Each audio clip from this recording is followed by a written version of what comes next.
दोस्तों, हम जिंदगी की रफ्तार में इतना आगे निकल जाते हैं कि पीछे छूटे रिश्तों की आहट भी सुनाई नहीं देती। लेकिन कभी कभी एक मासूम सवाल हमें रोक कर सोचने पर मजबूर कर देता है। आज की कहानी दिल को छू लेने वाली है। 50 का नोट, एक बेटे की मासूमियत और बाप की समझदारी की सीख। एक व्यक्ति ऑफिस में देर रात तक काम करने के बाद थका हारा घर पहुंचा। दरवाज़ा खोलते ही उसने देखा कि उसका 5 वर्षीय बेटा सोने के बजाय उसका इंतज़ार कर रहा है। अंदर घुसते ही बेटे ने पूछा, पापा, क्या मैं आपसे एक क्वेश्चन पूछ सकता हूँ? हाँ हाँ, पूछो, क्या पूछना है? पिता ने कहा।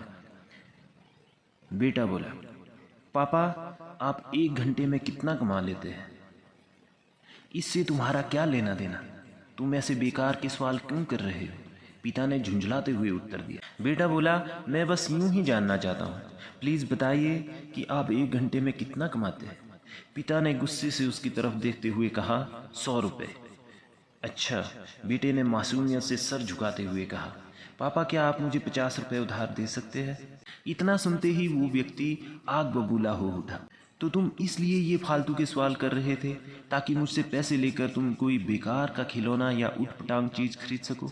चुपचाप अपने कमरे में जाओ और सो जाओ। मैं दिन रात मेहनत करके पैसे कमाता हूँ और तुम उसे बेकार की चीज़ों में बर्बाद करना चाहते हो।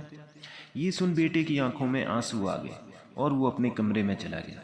व्यक्ति सोचने लगा कि हो सकता है कि उसके बेटे ने सच में किसी ज़रूरी काम के लिए पैसे मांगे, क्योंकि आज से पहले उसने कभी इस तरह से पैसे नहीं मांगे थे। फिर वो उठकर बेटे के कमरे में गया और बोला, क्या तुम सो रहे हो? नहीं, जवाब आया। मैं सोच रहा था कि शायद मैंने बेकार में ही तुम्हें डांट दिया। दरअसल दिन भर के काम से मैं बहुत थक गया था।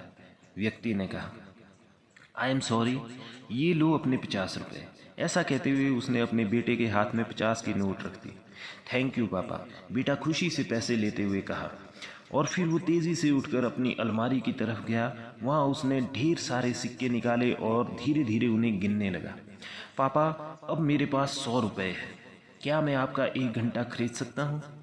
प्लीज़ आप ये पैसे ले लीजिए और कल घर जल्दी आ जाइए। मैं आपके साथ बैठकर खाना खाना चाहता हूँ। दोस्तों, इस तेज़ रफ्तार जीवन में हम कई बार खुद को इतना बिजी कर लेते हैं कि उन लोगों के लिए भी समय नहीं निकाल पाते जो हमारे जीवन में सबसे ज़्यादा इम्पोर्टेंस रखते हैं। इसलिए हमें ध्यान रखना होगा कि इस आपाधापी में भी हम अपने माँ बाप, जीवन साथी, बच्चों और अभिन्न मित्रों के लिए समय निकालें, वरना एक दिन हमें भी एहसास होगा कि हमने छोटी मोटी चीज़ें पाने के लिए बहुत बड़ा खो दिया। दोस्तों, रिश्ते वक्त मांगते हैं, पैसे नहीं।